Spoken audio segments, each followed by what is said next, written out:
Hello everyone, this is Vincent calling in from Cape Town.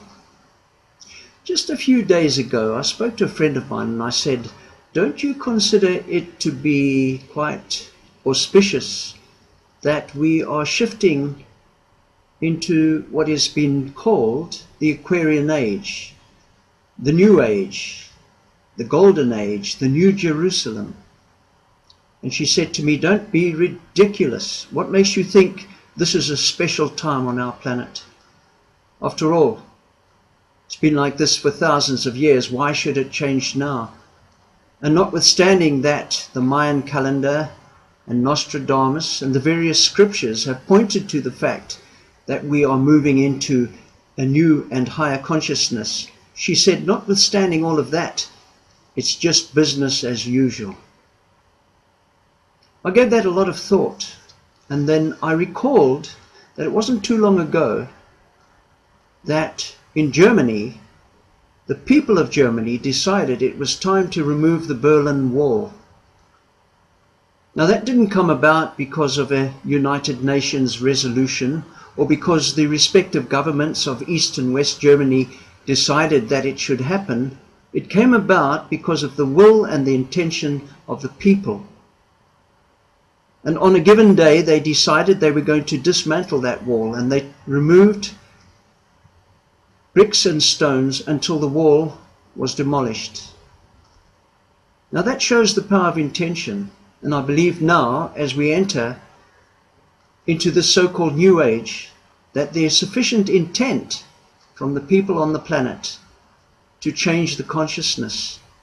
I think most of us, the majority of the people, have decided that they've had enough. We're not enjoying the way the world is. There's too much war, torture, atrocities being committed, famine, hunger, pain and misery. And I think collectively as a race, all of us have decided now is the time to bring in this new age of consciousness, of higher consciousness.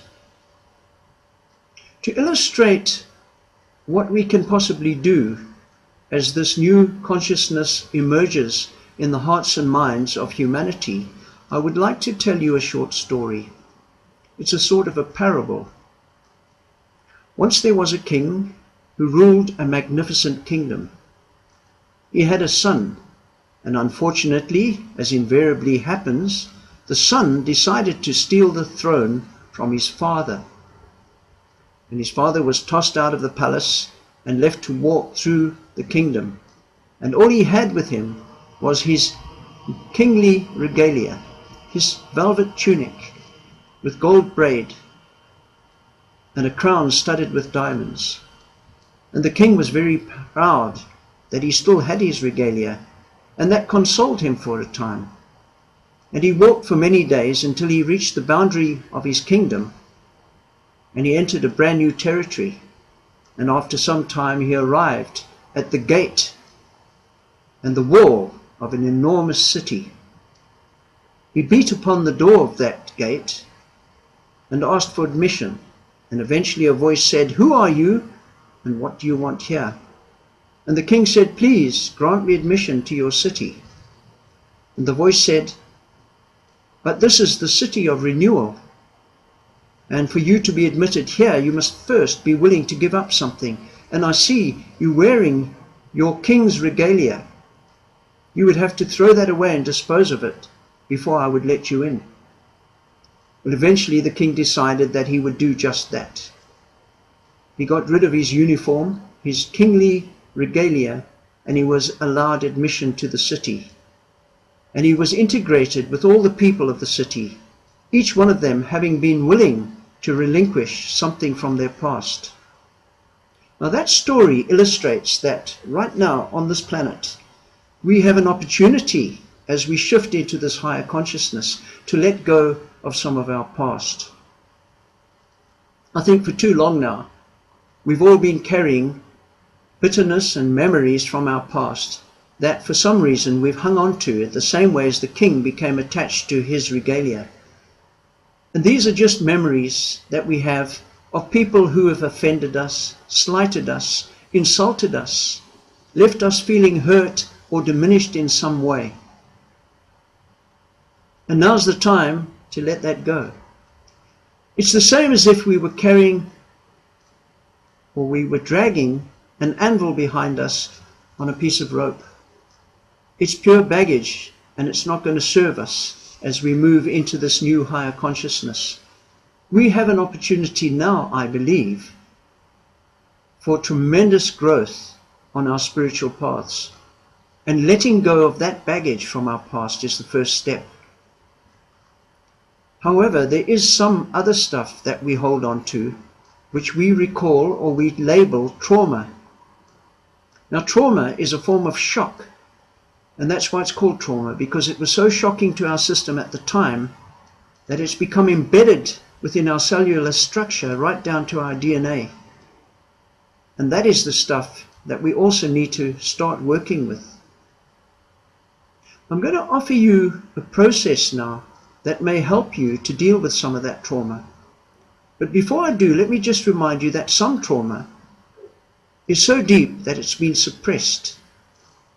It's an incident that happened sometime in our past that was of such magnitude that we decided, for protection, to shut it out. And we pushed it deep into our subconscious, and then we put a lid on top.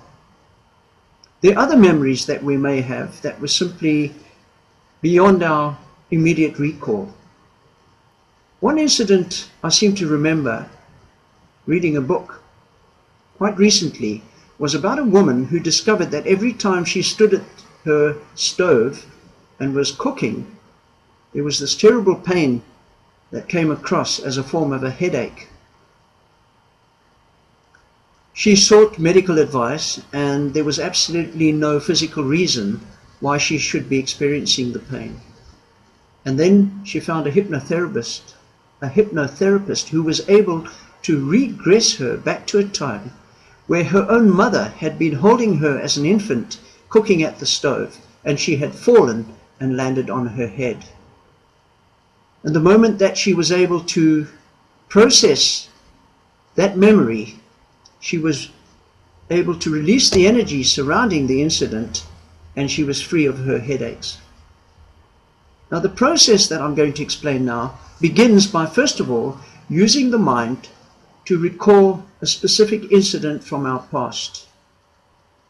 Now, the secret here lies in the fact that once we recall that memory, we don't want to keep playing it round and round in our head over and over again.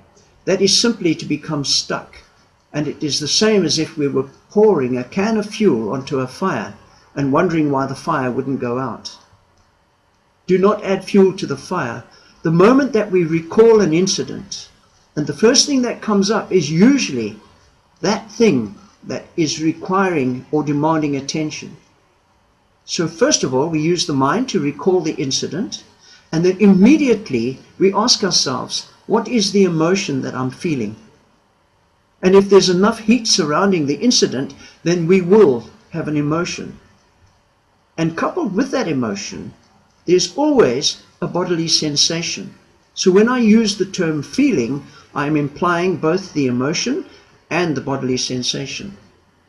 Now, the trick here, and where the magic happens, is that we then say to ourselves, I am willing to allow this to be the way it is. And we go straight into that emotion and into the bodily feeling. It's a process of allowing without judgment, without attempting to change or shift that energy. The allowing is what allows the energy to dissipate. After all, it is simply energy that is locked in the body. And by allowing it to be the way it is, it will dissipate. It may take a few sessions before that happens. But if we persevere and we revisit that memory over and over again, the energy will dissipate until eventually that knot of fear or that feeling of ache across the heart due to abandonment will start to dissipate and shift. And then with that expansion, we will be left with a feeling of deep peace and contentment and tranquility. And that is the magic of the process. It is simply allowing it to be. Remember that if we have dis-ease in our body, in all probability that will become disease in the body. What we don't feel, we cannot heal. And it was Caroline Myss who said, it's our biography that will become our biology. Now, sometimes we have deep trauma, the very deep trauma that we suppressed. And if that is the case, then we can't deal with it on our own. We need to seek a professional who can give us the help and the counseling or put us through the necessary therapy to be able to address those deep feelings. But for the stuff that's available to our immediate recall, we can use the process. And if you persevere, I can assure you this is a wonderful technique. And I know from direct experience how very effective it is. I would like to leave you with the thought, as we move into this new age, we have a responsibility to contribute towards the raising of consciousness on the planet. And even if we do nothing else, imagine that we are a lighthouse and all we need to do is to shine our light.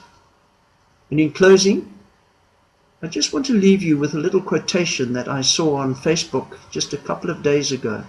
And it went like this: when we pray, we are talking to God.